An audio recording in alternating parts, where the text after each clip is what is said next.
Yo gang, what's good? Low-key while seeing all these faces, but high-key, we are about to vibe and keep it real, no cap. How many of you understood that? If you were born after 1997, I bet you did. Or maybe some of you with Gen Z kids caught a bit of that. I'll be honest, even as a mom to a Gen Z myself, I don't fully understand what I just said. Gen Z is often recognized for changing the way we speak. In fact, in the last 2 years, both Oxford and Cambridge dictionaries have officially added Gen Z slang. But I'm not here to talk about language. I'm here to talk about the much bigger cultural shift this generation is driving, which will impact all of us in ways we are only beginning to understand. Now, to be clear, this is not the first time a generation has done that.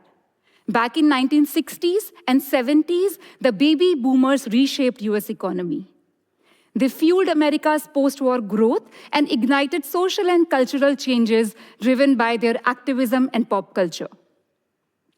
I am here to tell you that Gen Z is poised to do the same globally. We are all going to feel this shift in pretty profound ways, and I especially care about it because my job is to help companies understand changing consumer trends. So last year, my team and I dug in. How exactly will Gen Z change cultures around the globe? We focused on India, home to the world's largest Gen Z population, and we surveyed around 3,500 consumers. We spoke to millennials, Gen Z, and their parents so we could see the contrast clearly. And what we discovered is powerful. Their beliefs and values are translating to 3 core behaviors which are reshaping how they consume, how they connect, and how they see the world. First, novelty is the new loyalty. For Gen Z, change isn't something to resist. It's an opportunity for growth. Over 70% of Gen Zs we spoke to said that they actively embrace the new. New styles, new technologies, new experiences. Buying what's trending matters more to them than buying a known brand. And that's a huge shift because for millennials, brands had been a comforting shortcut. If you had a good experience with that sneaker brand, you will likely go back and buy that again. You probably have your favorite restaurants, clothing brands, even potato chips. But not Gen Zs. When we asked them the same question, their answers were very different. Instead of 1 or 2 long-standing favorites, they rattled off names that had caught their attention in the moment. A bold product here, an edgy new campaign there.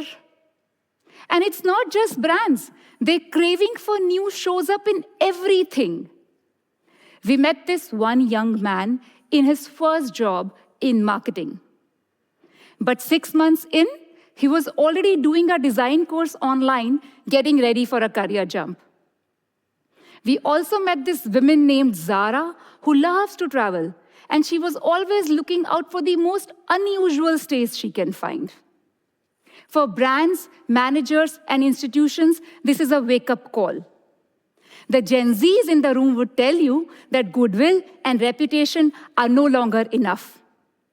You can't do a good job once and expect loyalty.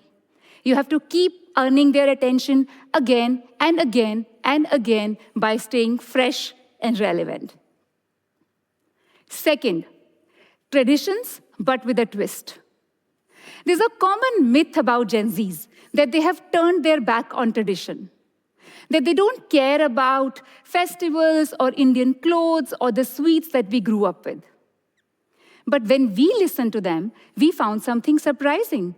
They do care deeply, but they remix traditions to fit their world. I loved the conversation we had with this woman named Priyanka, who showed us her Crocs, decorated with Diwali-themed charms, and told us how she had paired them with her silk lehenga. We also met this 21-year-old coffee lover who binged on coffee rasgulla tiramisu, a Bengali specialty, but with an Italian twist. And it's not just food or fashion. We met a group of artists who painted a mural of goddess Durga, but in anime style, because that's the visual language their peers love. It's their way of saying tradition matters, but it has to speak my language.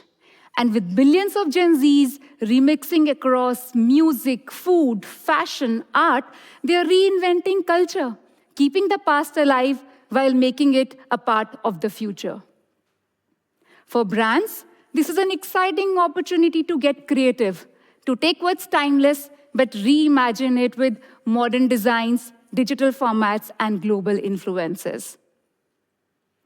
Third, celebrities are not the real heroes. Relatable characters are.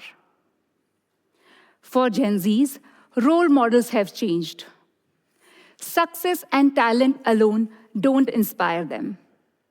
Instead, they're looking for something deeper, a journey they can see themselves in. If they can't relate to how someone got to the top, the achievement itself feels distant. Instead, they're attracted to people who open up about the messy middle, the challenges, the setbacks, the imperfect but the honest path. No one exemplifies this better than Nancy Tyagi, an Indian Gen Z influencer whose name came up in many conversations we had.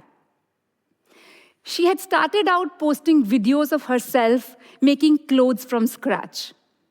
No big team, no glossy production, just raw determination. And from there, she rose to become a recognized fashion creator with 2 appearances at Cannes to her name. Here's the thing. Gen Z doesn't just celebrate her for reaching Cannes. They feel like they were with her on their journey. They saw the late nights, the needle pricks, the trial and error, and so her success feels personal to them, as if it belongs to them too. This is a massive shift. Whether you're a brand trying to reach Gen Z consumers, a leader managing Gen Z employees, or even a leader talking to Gen Z citizens, it's not enough to showcase your success. You have to talk about your struggles, you have to be real, and you have to make them a part of the story. So here's what we have learned. Gen Z is not just another generation. They are really a force reshaping how the world thinks, works, and connects. Some of us, I suspect, have looked at them with a touch of skepticism, wondering where exactly this generation is headed. But the more I have listened to them, the more hopeful I have become.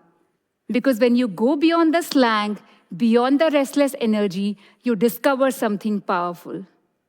A remarkable clarity around what they value. They want real change, they want it to be authentic, and they want to keep the core of what truly matters alive. These are all signs of a confident generation which is going to build a better future.